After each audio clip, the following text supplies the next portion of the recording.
Winter had tightened its grip on the northern islands. The daylight faded quickly now, and Ingrid Halvorsen felt the darkness press against her chest. Each evening seemed shorter than the last, and she feared the coming night as if it were a living thing. Her mother dismissed her worries. Ingrid was young, she said, far too young to trouble herself over the sun and the seasons. Life had always been this way, and it had never caused her any harm. But Ingrid, now 20 years old, felt trapped. The islands that had raised her felt more like bars of a cage, cold, rocky, and impossibly distant from the rest of the world. She knew, deep inside, that she would have to leave someday. She owned a single precious book, an atlas. It fell open easily to the page that showed her home, tiny islands floating alone in empty space. To see anything else, she had to turn the page. Across the page lay Scotland. Ingrid traced the towns with her finger, imagining streets, strangers, and lives untouched by salt wind and stone. These places felt impossibly far and endlessly exciting. Christmas was approaching, and it lifted her spirits just enough. Fishing would pause, and her father would be home laughing, talking, filling the house with warmth and stories. Every Christmas Eve, there was rice porridge. Hidden inside was a single white almond. Whoever found it would be rewarded with a marzipan pig and a year of good luck. As a child, Ingrid had always found the almond. But that luck vanished when she turned 9. Since then, younger cousins claimed the prize one after another, while Ingrid watched in silence. 10 days before Christmas, Ingrid returned from feeding the hens to find a stranger in her kitchen. He was young, fair-haired, and unfamiliar, and her heart skipped before she could stop it. His name was Jonas.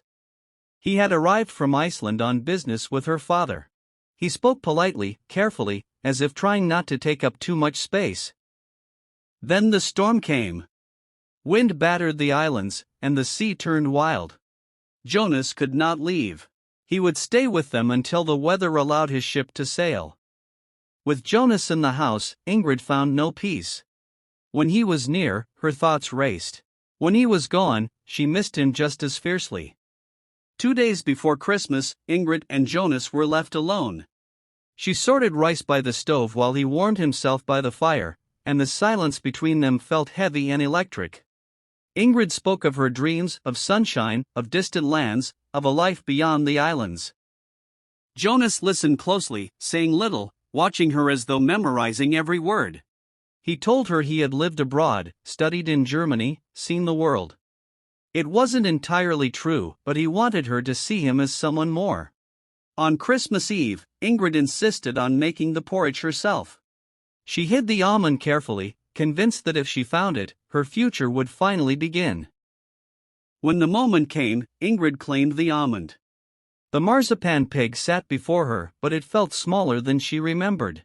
The world did not change. Her mother confronted her quietly, accusing her of stealing luck instead of speaking the truth. Sometimes, she said, honesty was braver than superstition.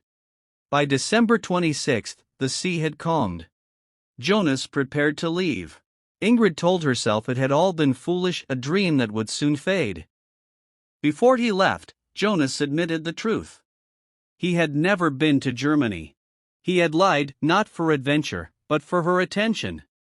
Ingrid realized then that it wasn't sunshine or travel she wanted. It was him. She told him she would like to see Iceland. Not because it was far, but because it was his. Together, they shared the marzipan pig.